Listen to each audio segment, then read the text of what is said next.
We are in the middle right now of Aseret Yemei Teshuvá. What are these days coming here to teach us? And where should we be putting our ikar, energy, effort, and kaiches during this time? And zok the Rabbi Avigdor Rabbi Avigdor Miller zt'l. If you want to know what Aseret Yemei Teshuvá is all about, and you want to be able to feel secure and confident that we're going to have the most amazing Gavaldica upcoming year, let's take a look and try to understand, why is it that Aseret Yemei Teshuvá starts off with Rosh Hashanah and ends off with Yom Kippur? Shouldn't it be the other way around? We should start off the first day of the year. It should be Yom Kippur, a day where we spend the whole day saying, Al Chet, I did this wrong. Al Chet, I did that wrong. And then we start off the beginning of the year with no Averis, Snow White clean. And then we'll have what to show HaKadosh Baruch Hu, the Rabbeinu Shalom. Look, we are all Chet free. We're all Snow White clean. And HaKadosh Baruch Hu says, now you're going to be able to have the most amazing Gavaldica upcoming year. Shouldn't it be that's the way we start off the year? That first it should come Yom Kippur, and only afterwards we should end off with Rosh Hashanah? And zok Rabbi Avigdor Miller, by understanding and figuring out what the answer to this question is, you will see clearly the message and lesson, what Aseret Yemei Teshuvá is all about. And zok Rabbi Avigdor Miller, the answer to this question is, yes, of course, we all fell short in so many areas of the Taryag mitzvahs. Yes, that's what Yom Kippur is all about. A day where we spend saying Al Chet for this and Al Chet for that. And we go through all the Taryag mitzvahs. But zok Rabbi Avigdor Miller, do you know that all of that doesn't come to falling short of something so much more important, so much more fundamental? And that is being Mamlech HaKadosh Baruch Hu, the Rabbeinu Shalom, bringing HaKadosh Baruch Hu into our lives, making HaKadosh Baruch Hu real and tangible. And if you would understand what it means to be Mamlech HaKadosh Baruch Hu, you will see where we have to put our ikar, dagesh, focus, and kaiches throughout the day. Do you know, Rabbi Avigdor Miller, how many people could walk outside, and if it's cloudy and it's raining, people will look at it and say, today it's raining. It's a gloomy day. It could put a person in a bad mood. Or how many people walk around thinking, we live in a crazy world. It doesn't make sense. It's crazy what's going on. How many people walk around? They don't feel zufrieden. They don't feel happy. How many people walk around and say, "Oy, did you hear the latest sorrow? Oy, did you hear the latest tragedy? Oy, we're living in a world full of sorrows.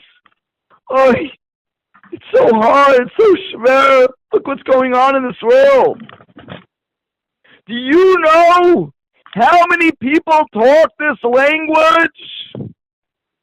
If they would only stop and realize that this is the exact opposite and the biggest stira to being Mamlech HaKadosh Baruch Hu, the Rabbeinu Shalom.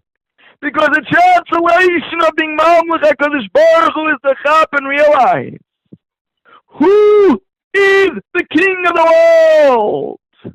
It's my loving, caring Father, HaKadosh Baruch Hu, the Rabbeinu Shalom.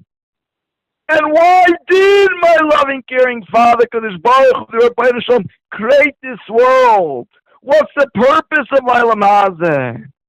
The purpose is for HaKadosh Baruch Hu to give us pleasure. The purpose of Olam Hazeh is for us to enjoy. And if you walk outside and you're labeled the day as gloomy, you walk outside and you think we live in a crazy world, you think it's crazy what's happening today? If people walk around not zufrieden, they're not happy, then they missed the boat of the purpose of why HaKadosh Baruch Hu created this world. You missed the boat of why HaKadosh Baruch Hu created you. He created you for one purpose and one purpose only.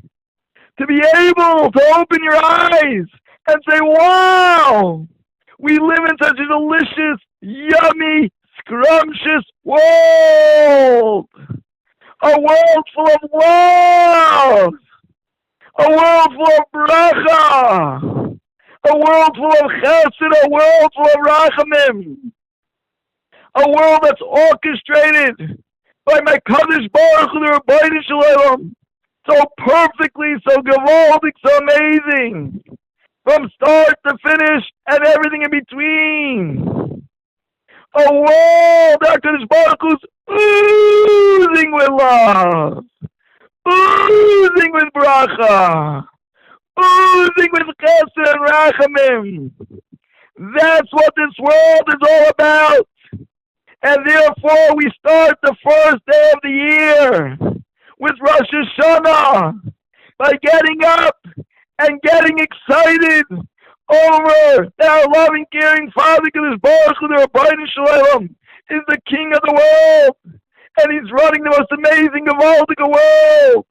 A world that's so perfect. A world that's kulei love, kulei baracha, kulei chesed, kulei rachamim.